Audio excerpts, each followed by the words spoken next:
نحمده ونصلي على رسوله الكريم أما بعد فأعوذ بالله من الشيطان الرجيم بسم الله الرحمن الرحيم ومن آياته الجوار في البحر كالأعلام إن يشأ يسكن الريح فيظللن رواكد على ظهره إن في ذلك لآيات لكل صبار شكور أو يوبقهن بما كسبوا ويعفو عن كثير ويعلم الذين يجادلون في آياتنا ما لهم من محيص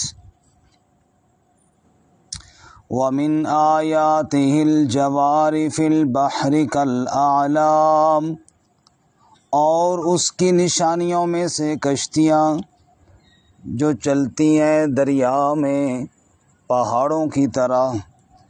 ان یشاء، اگر وہ چاہے، یسکن الریح، روک دے ہوا کو، فیظللن رواکدا، پس ہو جائیں وہ ٹھہری ہوئی، علی ظہری، اس پانی کی پشت پر۔ ان فی ذلک لآیات لکل صبار شکور، بے شک اس میں نشانیاں ہیں ہر اس شخص کے لیے جو صبر کرنے والا شکر گزار ہو۔ او یوبقہن بما کسبوا، یا ہلاک کر دے ان کو ان اعمال کی وجہ سے جو انہوں نے کمائے۔ وَيَعْفُ عَنْ كَثِيرٍ، اور معاف فرما دیتا ہے اکثر سے۔ وَيَعْلَمَ الَّذِينَ، اور تاکہ جان لے وہ لوگ، يُجَادِلُونَ فِي آیاتنا، جو جدال کرتے ہیں، جھگڑا کرتے ہیں ہماری آیتوں میں، ما لهم من محیص، ان کے لیے کوئی چھٹکارے کی جگہ نہ ہوگی۔ سبحان ربک رب العزت عما یصفون وسلام علی المرسلین والحمد للہ رب العالمین۔ اللہم صل علی سیدنا و مولانا محمد وعلى آل سيدنا ومولانا محمد وعلى آله وأصحابه أجمعين۔ معزز سامعین، سورۃ الشورى آیت نمبر 32 سے لے کر 35 تک تلاوت کی ہیں۔ اللہ رب العزت ان کے مطابق صحیح بیان کی توفیق عطا فرمائے اور ہمیں قرآن و سنت پر عمل کرنے کی توفیق عطا فرمائے۔ اس سے قبل ہم نے یہ پڑھا کہ اللہ تعالیٰ اپنے بندوں کی توبہ قبول فرماتے ہیں اور اپنے بندوں پر بہت مہربان ہیں اور ان کی دعاؤں کو قبول فرماتے ہیں۔ اس پر ایک سوال پیدا ہوا کہ رزق کی تنگی کیوں ہوتی ہے؟ تو اس کا جواب دیا، وَلَوْ بَسَطَ اللَّهُ الرِّزْقَ لِعِبَادِهِ لَبَغَوْا فِي الْأَرْضِ، اگر اللہ تعالیٰ سب کو رزق کشادہ دے دے تو سب باغی ہو جائیں، اس لیے وَلَٰكِن يُنَزِّلُ بِقَدْرٍ مَّا يَشَاءُ، ایک مقدار سے جو رب چاہتا ہے وہ نازل فرماتا ہے، وہ بہتر جاننے والا ہے۔ پھر اللہ تعالیٰ نے عقلی دلیل بارش کی ارشاد فرمائی، اور گزشتہ سبق میں بھی ایک سوال کا جواب تھا کہ انسانوں کو مصیبتیں اور تکلیفیں کیوں آتی ہیں؟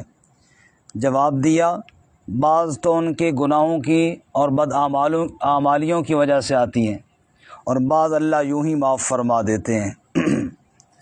آج کے سبق میں اللہ تعالیٰ کی وحدانیت کی ایک اور عقلی دلیل ہے۔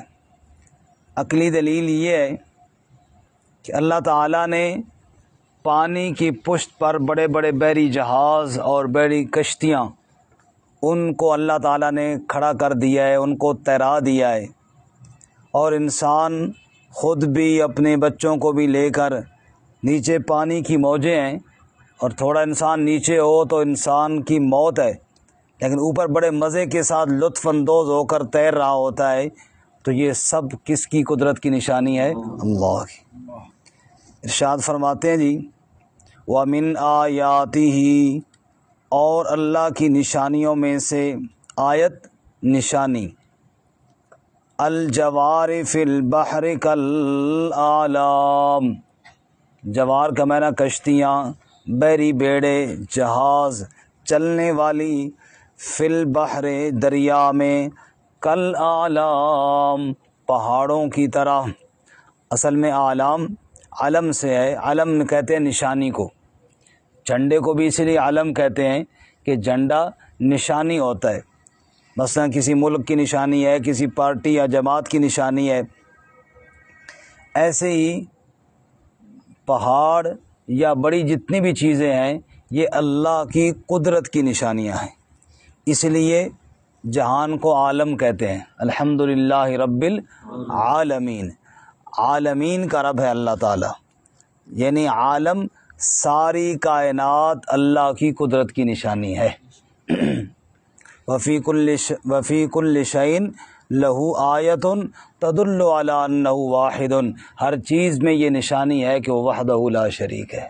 تجلی تیری ذات کی سو بسو ہے، جدھر دیکھتا ہوں ادھر تو ہی تو ہے، ہر چیز میں اللہ کی وحدانیت دکھائی دے رہی ہے۔ تو اس لیے فرمایا پہاڑوں کی طرح، یعنی بڑے بڑے نشانات ہیں یہ اللہ تعالیٰ کی قدرت کے، اگر کوئی دیکھنے والا اور اگر کوئی سمجھنے والا ہو تو۔ عرب کا ایک دیہاتی جو جنگل میں اونٹ چرایا کرتا تھا، اس کے پاس رسول اللہ صلی اللہ علیہ وسلم کے صحابہ کرام کی جماعت گئی اور اس کے سامنے اللہ کی وحدانیت کو بیان کیا اور اسے مسئلہ توحید سمجھ میں آیا، تو وہ عرب کا اونٹ چرانے والا کہتا ہے کہ ان البیر لتدل علی البعیر فآثار الاقدام علی المسیر، کہتا ہے جب میرے اونٹ گم ہو جاتے ہیں اور میں جنگل میں ڈھونڈتا ہوں، مجھے اونٹ نہ ملیں، اونٹ کی لید اور گوبر ملے، اس کو دیکھ کر مجھے اندازہ ہو جاتا ہے کہ میرا اونٹ ادھر ہی گیا ہے، اس لیے تو اس کی یہ لید یہاں پر پڑی ہوئی ہے، حالانکہ میں نے اونٹ نہیں دیکھا، میں نے وہ لید دیکھی ہے، تو مجھے کس کا پتہ چل گیا جی؟ اونٹ کا۔ وآثار الاقدام علی المسیر، اور اگر راستے کے اوپر کسی کے پاؤں کا نشان یا جوتی کا ٹھپا اور پیر نظر آ جائے تو میں سمجھ جاتا ہوں کوئی بندہ ادھر گیا ہے، حالانکہ میں نے بندہ نہیں دیکھا، میں نے وہ نشان اور ٹھپا دیکھا ہے، اس کو دیکھ کر مجھے انسان کا پتہ چل گیا۔ تو عربی اونٹ چرانے والا کہتا ہے لید دیکھتا ہوں تو اونٹ کا پتہ چل جاتا ہے، پاؤں کے نشان کو دیکھتا ہوں تو انسان کا پتہ چل جاتا ہے۔ فالسماء ذات الابراج والارض ذات الفجاج کیف لا تدل علی اللطیف الخبیر، یہ آسمان اور اس میں یہ رنگ، یہ سورج چاند ستاروں کا نظام، یہ زمین اور یہ پہاڑ اور یہ ندی نالے اور یہ ساری کائنات دیکھ کر مجھے رب کا پتہ کیوں نہیں چلتا؟ تو فرمایا کل اعلام، یہ اللہ کی قدرت کی نشانیاں ہیں، دیکھو تو صحیح، پہاڑ کو دیکھو، رب کی قدرت دیکھو، اور بہتے دریا پر تیرتی ہوئی کشتی کو دیکھو تو اللہ کی قدرت کی طرف دھیان لے جاؤ۔ اللہ ہمیں سمجھنے کی توفیق عطا فرمائے۔ آگے ارشاد فرمایا جی ان یشاء یسکن الریح فیظللن رواکد علی ظہری، اگر اللہ چاہے تو ہوا کو روک لے، پھر کشتی پانی کی پشت پر ہی کھڑی رہ جائے۔ ہوا کے سہارے ہی کشتی تیرتی ہے نا، چپو بھی مارتے ہیں، لہریں بھی ہوتی ہیں، ساتھ ہوا کا سہارا بھی ہوتا ہے، تب کشتی چلتی ہوئی جاتی ہے۔ رب کہتا ہے میں اللہ ہوا کا جھونکا بھی نہ لاؤں، ذرہ بھی نہ لاؤں، ہوا بالکل روک لوں، تھم جائے کائنات کا نظام، تو تمہاری کشتیوں کو کون چلائے گا؟ ہے کوئی اللہ کے علاوہ چلانے والا جی؟ یونس نے پکارا بار الہ کو، بیٹھ گیا تھا کشتی میں، پر تیرا حکم تو ٹل نہ سکا، وہ خود کو پار لگا نہ سکا۔ تو جس کو ڈبونے پہ آئے، پھر کس میں طاقت پار کرے، مجبور ہیں سب بندے تیرے، کوئی خود کو پار لگا نہ سکا۔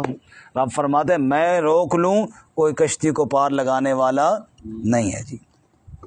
اس لیے ارشاد فرمایا این یشاء یسکن الریح، اگر اللہ تعالیٰ چاہے روک لے ہوا کو، فیظللن رواکد علی ظہری، وہ اپنی پانی کی پشت پر کھڑی ہوئی رہ جائیں، ٹھہری ہوئی رہ جائیں۔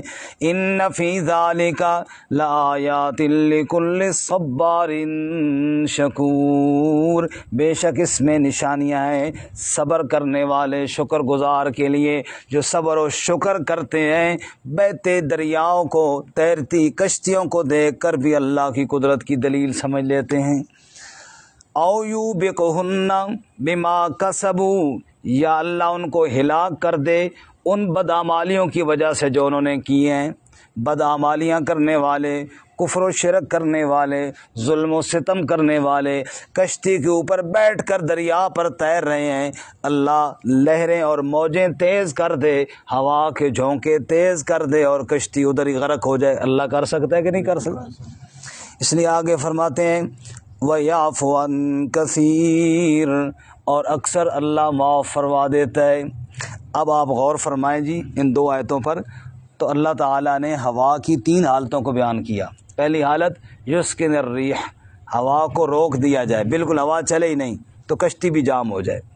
دوسری حالت ہوا کو تیز کر دیا جائے، اور یوبقہن، تو لوگ کیا ہو جائیں، کشتیاں جہاز سب غرق ہو جائیں اور تباہ و برباد ہو جائیں۔ اور تیسری حالت وَيَعْفُ عَنْ كَثِيرٍ، نہ تو بالکل اللہ روکتا ہے، نہ اتنا تیز کہ غرق ہو جائے، بس معاف کر دیتا ہے۔ درمیانی حالت میں، موافق حالت میں ہوا اور لہریں چلتی ہیں، مسافروں نے جہاں جانا ہے وہاں پہنچا جاتا ہے۔ اکثر ایسا ہی ہوتا ہے، وَيَعْفُ عَنْ كَثِيرٍ، اکثر ایسا ہی ہوتا ہے۔ وَيَعْلَمَ الَّذِينَ يُجَادِلُونَ فِي آيَاتِنَا، اصل میں تھا تاکہ لوگ جان لیں، لیعلم اللہ، تاکہ جان لیں، فرمایا جان لیں وہ لوگ یجادلون فی آیاتنا، جو جھگڑا کرتے ہیں ہماری آیتوں میں، جو ہماری آیات میں جھگڑا کرتے ہیں، وہ جان لیں کہ یہ ساری کس کی قدرت کی نشانیاں ہیں جی؟ حضرت جی جو آیتوں میں جھگڑا کرتے ہیں، کہتے ہیں سورہ کوثر نہیں ہونی چاہیے۔ وَيَعْلَمَ الَّذِينَ يُجَادِلُونَ فِي آيَاتِنَا، جان لیں وہ لوگ جو جھگڑا کرتے ہیں ہماری آیتوں میں، انہیں پتہ چل جائے کہ مَا لَهُم مِّن مَّحِيصٍ، چھٹکارے کی کوئی جگہ کوئی نہیں ہے۔ نجات دینے والی ذات اللہ کی ہے۔ اگر اللہ تعالیٰ دنیا میں حادثات سے بچاتا ہے تو جہنم کے عذاب سے بچانے والی ذات بھی صرف کس کی ہے؟ اگر اللہ تعالیٰ دنیا میں تباہ کر سکتا ہے، آخرت میں بھی اللہ تعالیٰ کی پکڑ سے کوئی بچانے والا نہیں۔